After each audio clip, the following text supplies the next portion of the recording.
I wanted to do a segment on how you started saxophone, what you practiced, how you learned jazz. I remember we discussed it before, but I think that the audience really finds that interesting. As you know, the methods are different now. So first I wanted to ask you, how did you start saxophone? How did you start playing saxophone? Well, when I was a kid, I mean, when I was 9, 10 years old, I had a very good friend named Harold Butler. And the two of us, this is before I moved to Florida from Massachusetts. I was still in Massachusetts. We played guitars and we did the Everly Brothers in perfect Everly Brothers harmony. And we did all the tunes by Little Richard, Rip It Up and Jenny Jenny and all that. And we did Buddy Holly. And we had all that down. And I moved to Florida and I was very dedicated to like playing the guitar and that aspect of music. In fact, I mean, it's funny, the Beatles came out when I was 12 in 1964, and they had just come out. And Harold and I might have been like that, like writing tunes together and having gone in that direction, because music was my whole life. I also was interested in acting because my mother had studied actor studio and was, so I was interested in that. I watched all these, I got very into James Dean and Marlon Brando. So how did you actually start the saxophone? At school? Okay, Your dad, your mom bought it? How did that work? I mean, no. What happened was, okay, Harold died. He got hit by a car. And at that point, I couldn't really listen to jazz, listen to rock and roll and all that stuff that we were listening to. So that was the end of the guitar. I thought I would be a guitar player, and I had started listening to Charlie Christian. My dad had this record called Solo Flight. Right. So I was singing along. I always sang with records. Whatever I heard, I sang along with it from the time I was like 5 years old or younger. I just remember doing that. And if it was on a record player, I sang it. And, it could be Bach, could be Sinatra or Elvis Fitzgerald, but I have a question about that. Did you just decide on yourself to start singing it? In other words, no teacher told you should learn to sing. You just started singing. I just did it because in my house, I always tell people my mother was a singer. And even when we would take trips in the car, we all sang, you never get to heaven in a rocking chair, in a rocking chair. Lord don't like. And then we'd sing that and we'd sing in harmony.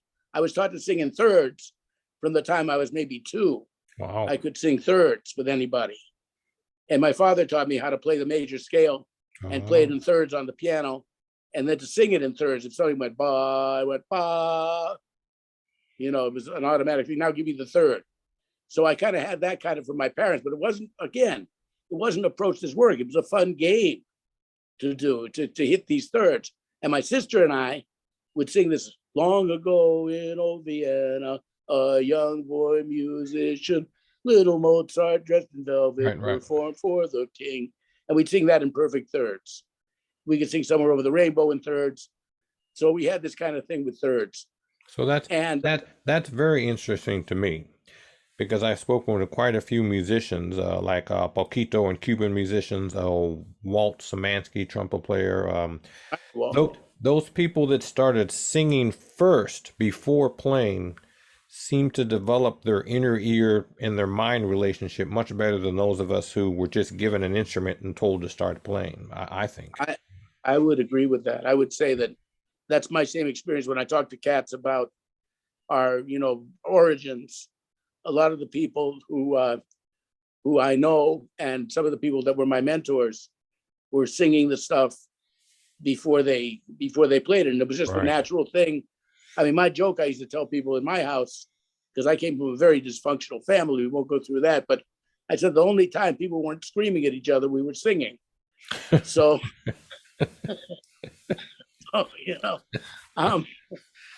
anyway, what happened was, so then I was 12 years old and Harold died in the summer of the 64 that year. And I just couldn't listen to anything. I'd even just started listening to the Beatles because Harold recommended them, but I couldn't listen to any of that music. And I was depressed all the time because you lose your best friend at 12. He got hit by a car, as I said. It was very depressing. So then I needed music, but I didn't know where to go. So I saw my parents' record collection, and there were a couple of records that attracted me. And one was this record called Blue Lester, because it just looked so interesting to see Lester holding the saxophone up like that with a pinstripe suit. And I put it on, and I realized that it went from sad to happy, because the song went ba ba ba ba ba ba ba ba ba ba ba ba ba da ba da ba da ba da ba dee da do dip ba da ba da ba da be da ba da dee da ba sad, and then into the happiness of the major key. And then I played that whole record and I sang along with it all the time. They also had Louis Armstrong and Ella Fitzgerald doing Porgy and Bess. So I started singing along with that. And then I discovered Sinatra and June Christie and Mel Torme. And I just went through my parents' record collection, man, voraciously. So then that Billie Holiday. So then you started, how did you start playing jazz on the saxophone? Or did you have a teacher? Did you have a teacher show you jazz, or did you decide just to, how did that work? Well, I'm still getting there. I'm getting there. But, well, I mean, the thing is that I then started to sing, and I would sing all these tunes with lyrics, and the neighbors would come over to hear me sing. And I'd be singing, your lips were like an alabaster palace, lit night. You know, I'd sing all these tip tunes that I had no idea what love was, but they were all these deep love songs. And then my voice changed. So all of a sudden I started to sound like alfalfa. I'm in the mood for love. I had no control of my voice. And it was a drag because I couldn't really sing. So then I've been listening to a lot of Prez, and I discovered Bird, and I could sing along with those records. And then I discovered Stan Getz, who was also like a white Jewish guy, which was very important to me because those were my origins. So it didn't mean everybody I'd been listening to up to that was black. But then I discovered Stan and Zoot and that aspect of playing of saxophone. So my first concept, my first idol on the saxophone, besides President Bird, was Stan Getz. And anyway, so then let me go right from the singing idea. I'll tell you the good thing is I'll say I was singing for the neighbors. Let's continue this way. Okay. So I was singing, I was singing for the neighbors, and my voice changed, in that case, I really couldn't sing those tunes, but I had all these melodies. I loved melody. And I had been listening to Stan Getz along with Prez and Bird and Zoot. And I said I kind of wanted to play in the school band too. So I decided, I met Stan Getz at a concert, and he let me sit on the stage with him. He did a morning concert and an evening concert at Day Junior College in Miami. And having met Stan that day, I asked Stan to give me a saxophone reed. So I asked him, he took the reed he had been playing that night, and he took it off his horn, and he gave me a number 4 Rico. And I said, the next day, I decided I was going to start to play the saxophone. I'd been playing some drums. And in fact, Roy Hayes even showed me a couple of things on the drums before the concert. I was there early while they were setting up. But anyway. So one of the most interesting things for people is to know that you know that Stan Getz played a number 4 Rico on I believe it was a 5 Autolink, slant Autolink. Am I correct? Yeah, it was a 5-star hard rubber Autolink. I think it was a slant Autolink too from the time, with the slant Autolink written in slant, which is interesting to me because someone who stood beside Stan once, I think it was Bill Watrous or somebody, told me that people thought that Stan didn't put a lot of air into the horn, but he told me that Stan put a tremendous amount of air into the horn, through the horn. What do you think of watching Stan? Well, I may have told you that because when I first started playing, until I got my teacher, Teddy Rosen, who was a great saxophone player, lived in Miami, and had been a Lenny Tristano student as well, and knew Lee and Warren and those guys, but he played a lot of shows and stuff in Miami, but he was a good jazz player too. But he made me learn the horn legitimately. And Teddy, I'd been trying to play, and I thought because Stan had that airy sound, it was because he didn't put much air in it. And Teddy immediately corrected that. He said, no, Stan puts a lot of air in the horn, and there's a certain way, and a saxophone sounds a combination of air and sound, and the whole thing. And then I had some exercises that was very similar to what Joe Howard gave people in putting the air in the sound and then taking the air away from the sound and then doing these kind of things with long tones, that type of thing, which I still do to some extent when I practice. I have a couple of notes that I try to do that, where I play them very full with no air, and then I let some air into the sound until I'll play 4 bars of a melody usually, rather than just playing a long tone. They'll go ba da be da ba wa da da da, and play it ba da da da da. Not ugly like that, but like with very little air, and then let some air into the sound.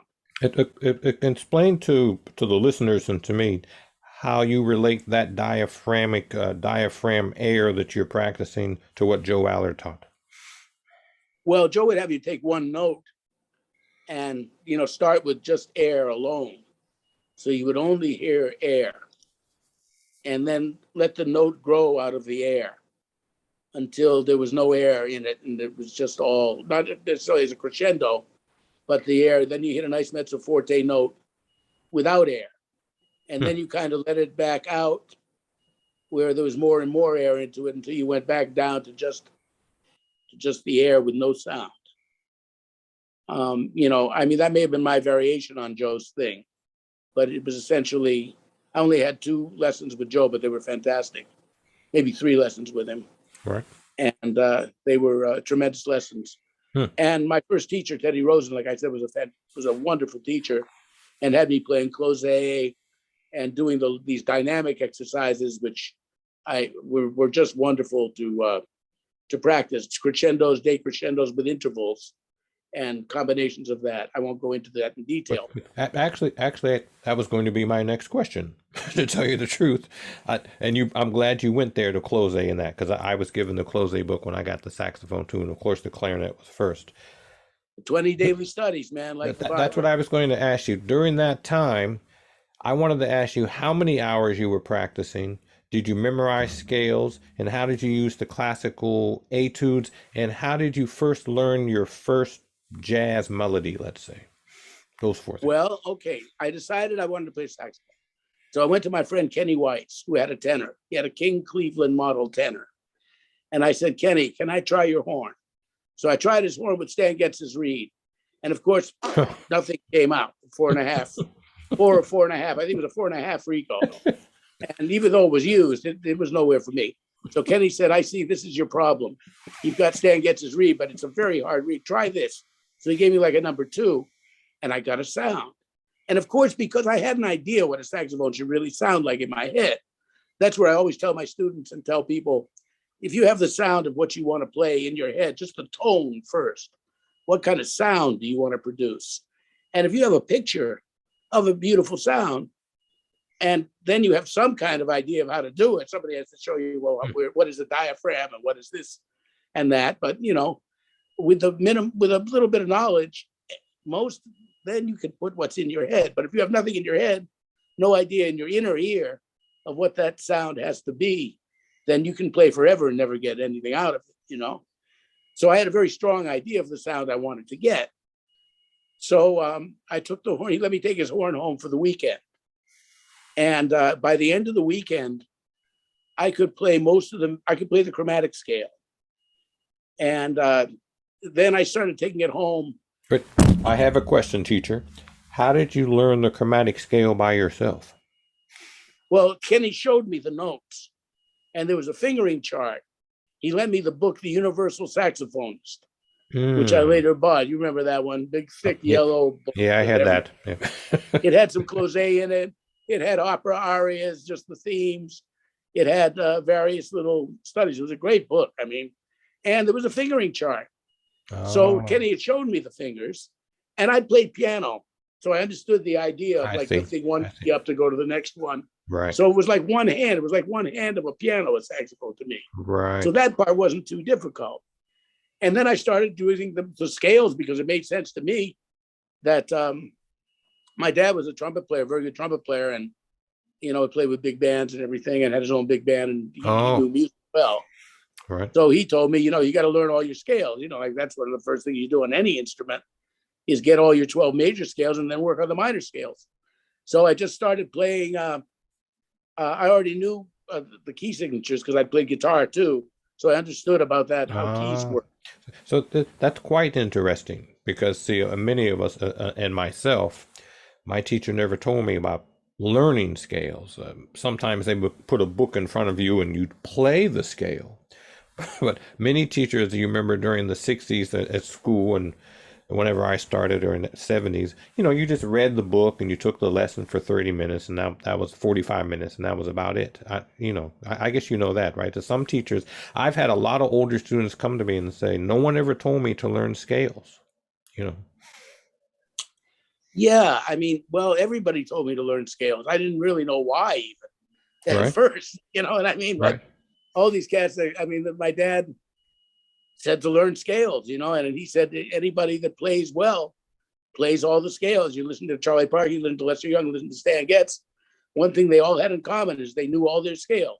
Do you think From that was any, because the people, your dad, were jazz players? Because a lot of the teachers I had were classical players, and they just had this method of giving you book one, book two, book three, and working in the etudes. well, my dad, jazz was a peripheral thing to him. He was a lead trumpet player, I see. and he played Carnival of Venice. He played all that, the classical repertoire too. Rafael Right. Mendez, Hmm. he could play that stuff, and he played in the style of Charlie Spivak. Was really more like my dad's, Harry James, Charlie Spivak, strong melody player. Right. But also he'd studied the classical, Bach conventions were essential. Right. You had to know Bach, you had to know all these things. And, that became something that I got to later. But Oh, I see. but in playing the instrument, like I took Kenny's horn home. And after the first week, I'd been discouraged with a lot of instruments. I mean, I played trumpet and I couldn't really get it right. And drums were frustrating because I don't have the coordination to be a good drummer. A guitar, I did okay. And I thought I was on my way, but my friend died and I couldn't play that anymore. It made me too sad. So now the saxophone, after a week, man, I could play almost all the major scales, almost at least 8 of the 12 keys. That's amazing. But that's amazing to me. I'm sorry. That's amazing. It was amazing to me. I didn't know how I did it. I played all day, every day. You've taught a lot of students, I'm sure. And how many students have you had that learned 8 scales in a week? Tell me honestly, how many students have you had? The ones that I had that did that, like by the time they came to me, they'd already kind of done it. Like Grant Stewart, had a similar experience. I see. And there's 5 or 6 of them out of the literally hundreds of cats I've taught over the years. Right. So to be honest, that's pretty much what happened. But I was very dedicated. Like from the time I got the horn, I would go to the band room every day and pick up Kenny's horn and take it home from school. There's another guy named Brad Winkos, another guy named Gary Cox. So I had 3 people that owned saxophones. 2 were altos and 1 was tenor. And I would take somebody's horn home every day and play it. Oh, so you didn't actually have a saxophone? Oh, your picture went off there a second. No, I didn't. Oh shit, we're down to 5% battery. Oh no. Right. Well, anyway, I would practice the horns. I would get them, and from 3 o'clock until 9, 10 o'clock at night, I'd be playing the saxophone for 6, 7 hours a day from the time I started. Then how many hours was that again? I would say 5 to 7 hours a day when I first started. Are you serious? Oh yeah. How old were you then? 12. Wow. That's Sorry, amazing. That's amazing. 13. What? I was 13. You were 13, so you went to school, and then what? You came home after school and played saxophone all evening long? Yeah. Well, I had no supervision. Like I said, I was in a dysfunctional home, so we were in a children's home for a while, and all these kind of things. So in that sense, it was fantastic, man. I didn't have anybody telling me what to do. I was just pick up the horn. So it was almost like therapy then. Yeah, it was therapeutic. It kept me away from this insane world that I was living in.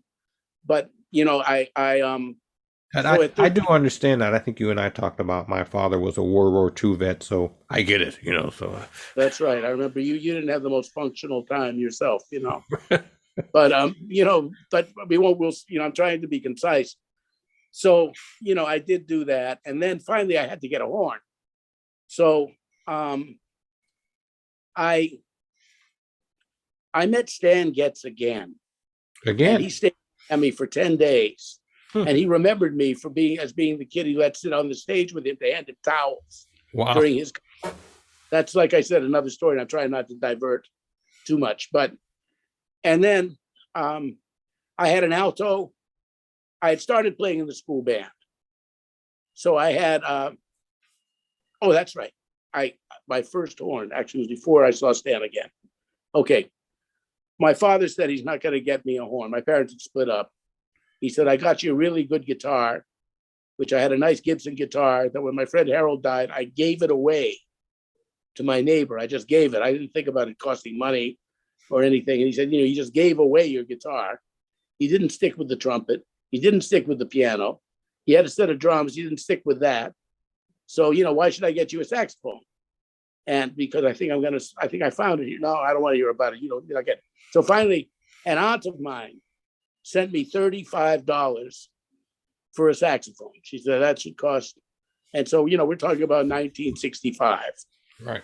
And I went to a pawn shop on Flagler Street in Miami, and I saw this Holton silver, as gets called, a silver turning green saxophone.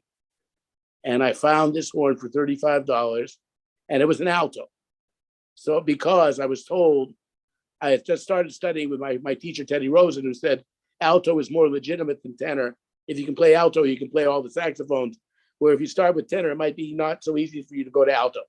So that was my first horn, the Holton.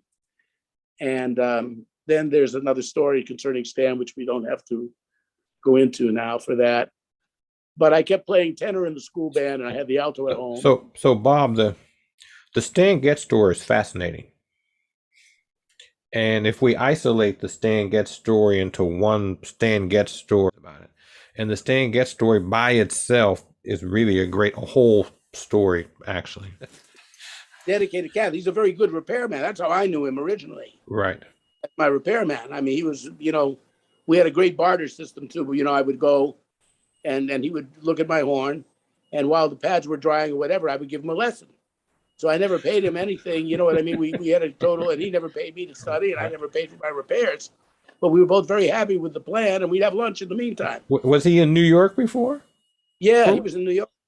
Oh, I see. He worked for Rod Baltimore for a while. Oh, he was at Rod Baltimore's. Yeah, and I was there too. I was selling mouthpieces and horns for a while. Did you know Pete Miranda? I met Pete on many occasions, but he wasn't working in the store at that time. That was after you. Pete came in after you. No, Pete was there before me. He was there before you? Oh, yeah. Wow. I just worked a while. I worked about 7-8 months for Rod, 3 days a week. I would go in, and sometimes he would call me if he had an appointment with somebody who wanted to hear a really good horn played. Rod would call me in to do that, and to get the horn, because when I would play the horn, people wanted to buy it. I mean, just right, or it just kind of worked like that. But anyway, I started to practice 8 hours a day, and I started to practice so much. I mean, the only person I know Michael Brecker was like that, because we used to talk about how much we practiced. And of course, most of us many of us were like that. Bird talks about his neighbors wanting them to move, or they want to move. I would finish practicing when we went back to living with my mother. I wasn't always in the hotel, but that's just how I started out. But then my mother took us, and I would play from, and my mother encouraged that. She liked the fact that I played music, because she was a singer and a musician, and she knew I was good at it. She told me she could tell from the first time she heard me play notes on the saxophone. She said, I knew you were destined to be a very, very great saxophone player. I mean, a very good saxophone player. So she believed in me with that. But so that was cool. Like, I mean, I could practice, 5-6 hours in the house, and she would be sitting there, like, even, I knew she was hearing it, but she'd be watching her television and eating and whatever she was doing. And then I would go out when it got to be too late. It was Miami. So I'd go into her car, and I would go into the car and practice in the back seat of the car until it was 11 or 12 at night. And, that's what I did. My friends were joking. They hardly ever saw me anymore because I was just so involved with the horn, So the next thing I was going to ask you is, and I can see that you practice a tremendous amount, which is unusual for a young person, but there are some people that did it, and usually someone had a guide. I know Steve Grossman's brother irked him on to practice and learn Charlie Parker solos, and I also know that Link Chamberlain's son, Link actually forced him to be in the basement and practice saxophone for hours. He got him lessons with David Lehman. But his son, it kind of made him depressed about playing saxophone. And I don't know if you know it later, he didn't really want to play saxophone at all because his dad would beat on the floor if he stopped playing and stuff. So yours was a love affair, but his was not a love affair, if you know what I mean. Well, my dad did that with me with trumpet. Like I later he did? Yeah, he was a terrible teacher. I mean, he would get so mad at me when I made the same mistake a couple of times in a row. He would say to me, for crying out loud, make new mistakes. Damn. Take the same mistake, you idiot. You know, I mean, then he tends to mean me. Right. Tell me you'll never be any kind, you know, why do you even try to play music? You got no. And he really would get me upset. But, you know, we had that. The saxophone, he didn't do that with me, though. Do you think he had on a personal issue, do you think he had a mood disorder, possibly? A lot of musicians have mood disorders. Oh, yeah. My dad definitely had a bipolar streak in him, you know, something that's what I was asking. Yeah, we used to call him, you know, he was, you know, James, he was Moody James. And, you know, Moody James. And speaking of Moody James, you must have known James Moody too, right? Quite well. I loved him, the gentle giant. He used to come one time. He used to come to my gigs and hear me, listen to me. I couldn't believe it. That's another story we could tell. You know, I mean, that Turk Morrow heard me, and Turk was a real dear friend, and he heard me at this jam session. It was the first time I met Turk, and he said, "Come on, you're coming with me." And he brought me to the half note, and he said, "You got to meet Moody." And then he told Moody, "You got to hear this kid." I was like 16, and I was like, No, what are you, crazy? I just listened to Moody play and said, "You want me to go?" He says, "Moody wants you to play with him. He wants to hear you. You got your horn. Get up there on the bandstand." I said, "What?" And Turk went up too. So Moody invited us both up there, and I played. And Moody was like, gave me a big hug and kiss. And afterward, he said, "You know, that stuff you're playing, what are you practicing?" I said, "What?" Man, Moody was great, man. I remember I got to meet him through Poquito's band, and that's just as a human being, he was just wonderful, right? You know, yeah. And then we would talk on the phone, and a couple of times he actually came to the club with his wife and heard me, and he told me something on the phone that was actually priceless. He said, "You know I may not be an innovator. I'm not Coltrane. I'm not this, but I can only tell you one thing. I play James Moody better than anybody in the world." That's true. Man, to be honest with you, I'm one of those people that feel that I played Moody because he didn't like to be called James. I'm sorry, but I said I played Moody. Moody was really overlooked. The brilliant playing he did with Dizzy Gillespie's band was just over the top. He has one flute solo, which I call it where he plays. What is that? Remember that flute solo he played on? To me, that's just historic, man. I mean, I know he was an incessant practicer, even going back to the first Moody's Mood for Love, the story of him not even having an alto at the time and then recording that there like he did. It's extraordinary. I have a question for you that I'd like to ask you from a personal point of view. Say again? The first record I bought on my own at a record store, at a department store, was called Something Old, Something New by Dizzy, and it was the quintet with Moody and Ken Barron and Rudolph Collins and Chris Brown. And what a record that is! Moody solo on Dizzy Atmosphere, and you know, on Bebop, there's one side they play all old stuff, and the other side they play Tom McIntosh tunes. Right. It's a great record if you get a chance. Go ahead, ask me.